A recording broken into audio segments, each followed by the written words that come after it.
What's going on, guys? Welcome along to today's video. I'm over DSR, and today we're going to be talking about the motorcycle dash cams between VanTrue Falcon F1 and Chigee AO5 lite. Usual disclaimer, both of these products have been sent to me. I've not bought them with my own money.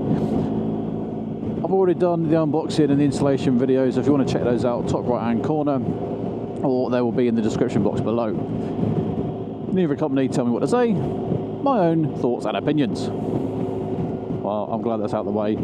Let's move over to the units. Let's start off with the VanTrue then. This motorcycle dash cam is purely just the camera's front and rear, a remote that comes on the handlebar, and then the brains unit that goes underneath the seat. There's no other fancy screens or any other accessories or features that it provides. Now, I am really hoping that both the VanTrue and the Chigee are recording, so I can use the same footage from the same ride to talk about the same thing. If not, there's going to be slight differences between the footage because they didn't record. C'est la vie, we will see what we got when we get back to the computer. The VanTrue itself is not particularly a cheap unit. It does come in at £324 according to their website as of the day of filming. You do get an app that you can download, and that's how you then control all the settings and adjust everything.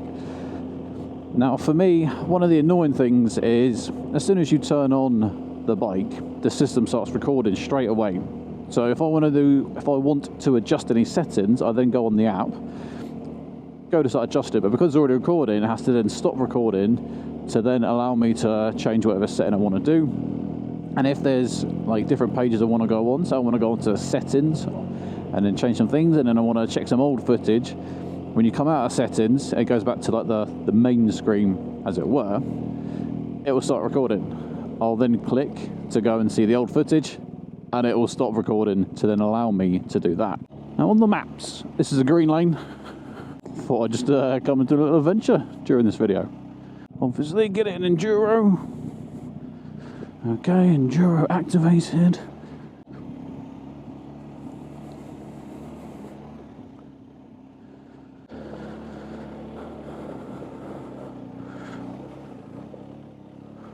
For reference, I've never been down here before.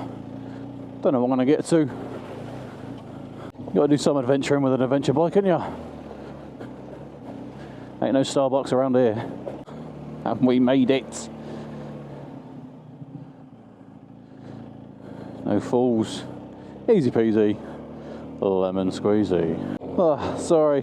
Got very distracted then. But yeah, so the fact that it always wants to automatically record straight away, it annoys me. Allow me to finish changing what I need to change, and then I can then press record. Take it out of enduro.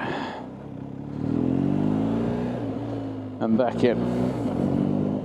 Once you've installed the unit, it's got a brain system and it checks the G-force. So if it thinks that you've been in an accident, it will do a emergency recording where it will record or save the footage previous to that G-force change. Now, if you don't adjust the settings in the app, it's too aggressive, too responsive, and you would do a little bit of hard braking, and there you go, the remote's talking to you saying emergency record happening. So you need to make sure you go onto the settings and adjust the sensitivity to the point where it doesn't come on like that when you're just riding around. Now with the remote, this thing will talk to you if you don't turn it off in the settings, and every time you turn the bike on, or it does the emergency recording or whatever, it's there talking to you. So for me, I've turned it off. It gets quite annoying.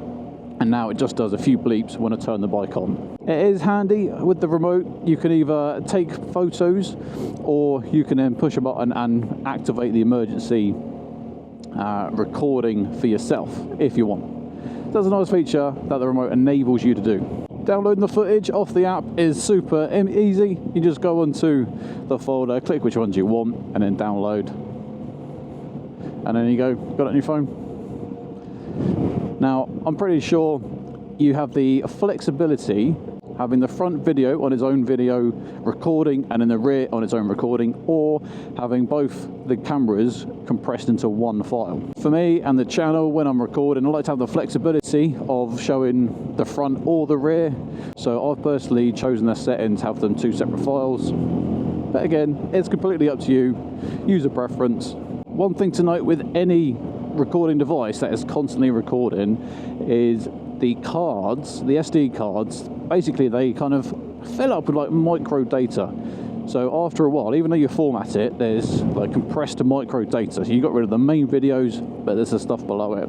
And that can actually fill up cards, which I didn't realise until I was turning the bike on, and then the remote was telling me SD card slow, and then it would turn off and stop recording. And basically that micro data, it filled up. I think I only had like a 32 gig in there, but it had filled up the memory card so much of the micro data that it wouldn't actually allow the normal data to record. So make sure you put a big enough card in it, and then it's up to you. If you do loop recording, you can record for 1 minute or for 5 minute videos, whatever you want. The video quality for both of these units we will check out back in the office on the computer and see what we think. Now for me, the VanTrue brain is quite big, so I've placed it under the rear passenger seat, but actually even on this big GSA, it wasn't super easy to like find an easy place for it to sit without getting in the way. And that added on top of the amount of wiring that this thing has. The bike is only so long. I don't need 20 foot of wiring. So the problem I found, along with the amount of wiring and probably a little bit of user error, I placed the wiring under the rear seat, put the rear seat back on, and I actually ended up breaking the mechanism to get the rear seat off. But personally, I didn't need that much wiring anyway. Like there's a ton. So VanTrue, for me, could definitely do with shorter in the wiring, just to make cable management a little bit easier. Okay, so now moving over to the Chigee unit. As you can tell, there is a screen with this. Now, to start with, this unit costs $447, so it's a little bit more expensive, but this unit comes with a screen, there's tyre pressure sensor, there's blind spot detection, obviously the screen has Apple CarPlay, so there's extra features that the VanTrue doesn't have. So I'm going to try and not compare that part to it because a little bit unfair, but obviously I don't need to use my phone to look at the cameras to make sure they're in the right place.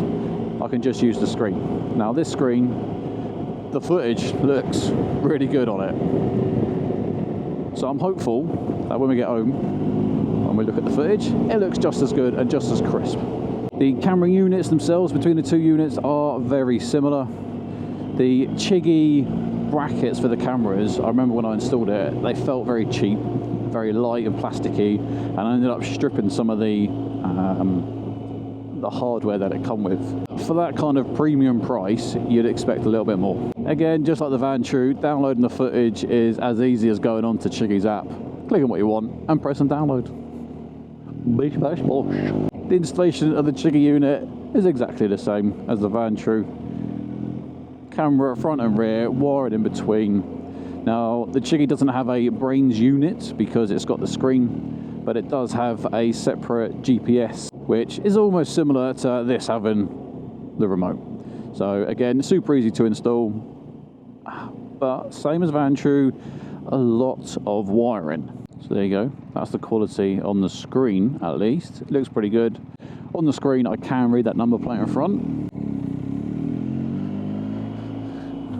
Sensei, let's face it, the reason you're getting Dashcam for your bike is protection. Ideally you want to be able to read number plates that you're either parked in front or if they're coming towards your rear, and then just having that safety feature of knowing that you've got footage of any accident that may or may not happen. But let's face it, £450 is a lot of money for what may not change the outcome of you've been in an accident. I don't know. Me personally, it's not something that I've had and installed on any other bike, and it's probably not something that I would have bought if these companies hadn't reached out to me. Let's shoot on over to the office. We'll have a look at the video quality of both the VanTrue and the Chigee, and I'll give you my final thoughts and opinions on these two units. Well, I managed to download enough footage from that ride, so you've seen the overlays, you've seen the comparisons between the VanTrue and the Chigee, so drop a comment below, let me know which one you prefer. Me personally, I'm going to go with the Chigee. I prefer the user interface of the app and how it doesn't stop and start every time you want to change anything, and I think it just looks a little bit better. If I was going for that minimalistic look, so I didn't want the screen and everything else on my bike, then yeah, you go for the VanTrue, because it's just the cameras. You can hide the remote somewhere, you can make it quiet so it doesn't make any noises, and then there you go, you've got a camera system on your bike. But I do like that for a little bit more, you get the other added extra features that Chigee has to offer. If you want the possibility of winning the VanTrue or the Chigee, you got to be a subscriber, because coming up very soon I will be doing giveaways on the channel. So hit that bell notification and get notified whenever I drop videos. And like I said, very, very soon will be my first giveaway video on the channel, so stay tuned for that. Well, there is nothing else to say, but till the next one, ride safe.